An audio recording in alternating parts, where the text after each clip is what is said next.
I want you to imagine meeting Allah subhanahu wa ta'ala on the day of judgment and Allah subhanahu wa ta'ala making you aware of a tragedy that was going to happen to you but was averted by one of your du'as. You would have never even known that this was potentially going to be a part of your story. You see, a lot of times we trust Allah subhanahu wa ta'ala to relieve us of a hardship that we already know is present in our lives. But of the beauty of that relationship with Allah subhanahu wa ta'ala is that you realize that your du'as that are preventative against hardship are working in your favor every day. And you don't need to see the immediate effect of your du'a to repel that hardship to know that it is happening on a regular basis. So we've already established that there are du'as that change circumstances, and there are du'as that change the way that we deal with circumstances. When it comes to hardship, I actually want us to talk about du'as that remove hardship in a tangible sense, and then we can talk about du'as that help us cope with hardship and change our perspective towards them. And when it comes to these du'as related to hardship, there are du'as we learn from the Prophet ﷺ that are preventative in their nature, and there are du'as that come after the fact. And subhanAllah, of the blessing of Adhkar al-Sabah wal-Masa, the morning remembrances and the evening remembrances, is that they actually include all of these du'as that are preventative in their nature, in relation to pain in this life and punishment in the hereafter. So there are two du'as that have a story behind them that are deeply profound and that should be repeated every single morning and every single evening. The first one is the du'a that Uthman radiallahu ta'ala anhu narrates from the Prophet sallallahu alaihi wasallam, that the Prophet sallallahu alaihi wasallam said that a person will not be harmed by anything in the heavens or in the earth if they say every morning and every evening, Bismillahi alladhi la yadurru ma'ismihi shay'un fil ardi wala fis sama' wa huwa as-sami'ul alim. That in the name of Allah, with whose name nothing is harmed on earth nor in the heavens, and He is the all-hearing and the all-knowing. So subhanAllah, when you say Bismillah, you are beginning every affair with the name of Allah subhanahu wa ta'ala, with whose name there is no harm that can coexist. Where Allah is, no harm can be. وَهُوَ السَّمِيعُ الْعَلِيمُ. You can't hear or see or know all of what is happening around you and things that are coming your way. Just imagine, subhanAllah, the signal or something that's happening or something that's about to strike you from behind you. You can't see it or hear it or perceive it.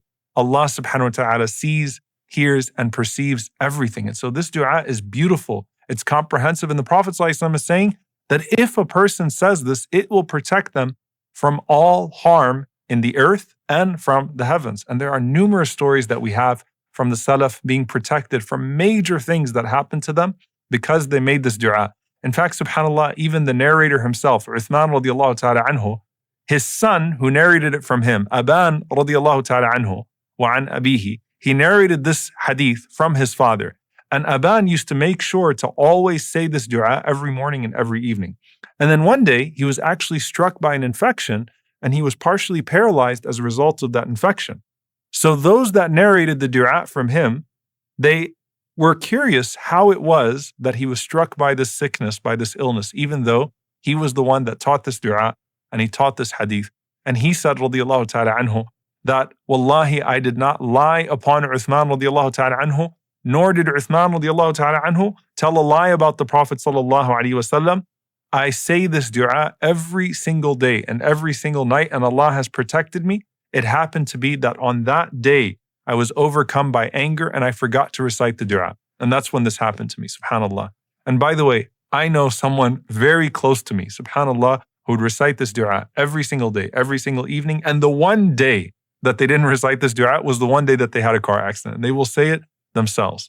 Now, someone might be saying, well, wait a minute, does that mean we can't be harmed? What about righteous people that make the dua and that have a car accident or that have an illness that comes to them? This is where the beauty of this comes into play. And Imam al-Shawkani rahimahullah, he says that this dua, or this hadith rather, is evidence that these words repel every single harm, no matter what it is, from the one who says them. He will not be afflicted by anything in the night or the day if he says them during the night and the day. However, if a person gets hurt regardless, that is by the will of Allah subhanahu wa ta'ala, and you would certainly know that it was khair. You would certainly know that it was good.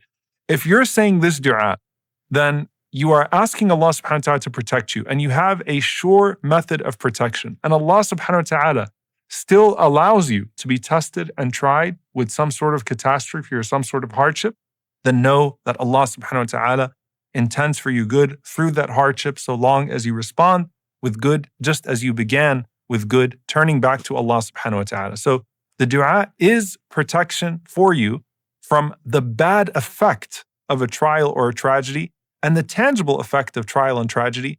But of course, Allah subhanahu wa ta'ala still will choose to test some of us with some of these trials and tragedies. And that would be khair for us, that would be good for us, so long as we respond in a way that is pleasing to Him. So this is the dua. Bismillahi alladhi la yadurru ma'a ismihi shay'un fil ardi wa la fis sama' wa huwa as-sami'ul alim. You say it 3 times in the morning and 3 times in the evening. Also, Abdurrahman ibn Abi Bakr radiyallahu ta'ala anhuma, he narrates from his father, or he narrates that he said to his father that, "Oh my father, I heard you making this dua every single morning and every single evening 3 times. You would say, Allahumma afini fi badani, Allahumma afini fi sam'i, Allahumma afini fi basari, la ilaha illa ant, Allahumma inni a'udhu bika min al-kufri wal-faqr, wa a'udhu bika min adhab al-qabr, la ilaha illa ant." So he would say 3 times in the morning and 3 times in the evening, "Oh Allah, grant me health in my body, grant me health in my hearing, grant me health in my sight, la ilaha illa ant, there is no God but you." And then he would say, "Oh Allah, I seek refuge with you from disbelief and poverty, and oh Allah, I seek refuge with you from the punishment of the grave. There is no God but you." So he said, "I asked my father, I see you saying this every single day and night 3 times. And he responded and he said, I heard the Prophet ﷺ doing the same. وَأَنَا أُحِبُّ أَنْ أَسْتَنَّ بِسُنَّتِهِ. And I love to practice the sunnah of the Prophet ﷺ.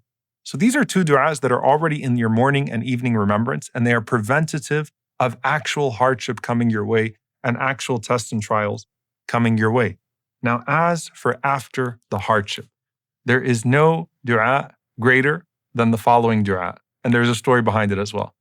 Sa'd ibn Abi Waqqas radiyallahu ta'ala anhu, he says that one day during the Khilafah of Umar ibn Khattab radiyallahu ta'ala anhu, I walked past Uthman ibn Affan radiyallahu anhu in the masjid, and I gave him salam, and he completely ignored me. So just think about Medina, Sa'd ibn Abi Waqqas, walking past Uthman ibn Affan, saying, Assalamu alaikum. And Uthman completely ignored him. So he was upset. So he went to Umar ibn Khattab, and he told him what happened. And when Uthman comes to him, and he's asked about that, then he says, you didn't say salam to me. What are you talking about? Sa'd says, Wallahi, I said salam to you. He takes an oath that I said salam to you. And Uthman takes an oath that Sa'd did not say salam to him. I don't remember this conversation at all. And then after recalling what had happened, then Uthman radiallahu ta'ala anhu sought Allah's forgiveness, and he sought the forgiveness of Sa'd. And he said that I was preoccupied with this particular dua that I was trying to remember from the Prophet sallallahu alaihi wasallam. And Sa'd radiallahu ta'ala anhu said, I will tell you what it was that was preoccupying you and what dua you were thinking about. It is the dua of Yunus alayhi salam. La ilaha illa anta subhanaka, inni kuntu min al-zalimin. There is no God but you.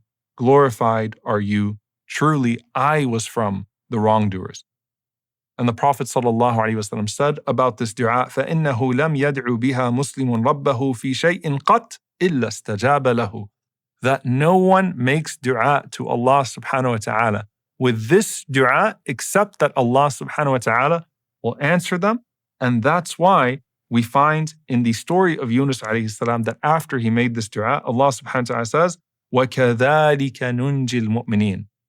And just like that, we rescue the believers as well. We grant relief to the believers as well. So this was not just the relief for Yunus alayhi salam, but the relief that comes to the believers as well. And who is in a more desperate situation than Yunus alayhi salam, swallowed in the belly of that whale, in the bottom of the ocean, in the depth of the night, calling out to Allah subhanahu wa ta'ala with this dua. So the Prophet ﷺ is saying, there is no Muslim that calls upon Allah subhanahu wa ta'ala with this dua except that Allah subhanahu wa ta'ala will answer them. And in that, by the way, is an indication that it's not just the removal of hardship. It's also that when a person acknowledges their vulnerability to Allah subhanahu wa ta'ala And that vulnerability is especially felt in a moment of hardship. Allah subhanahu wa ta'ala will not just remove the hardship, and Allah subhanahu wa ta'ala will not just remove that which causes you distress.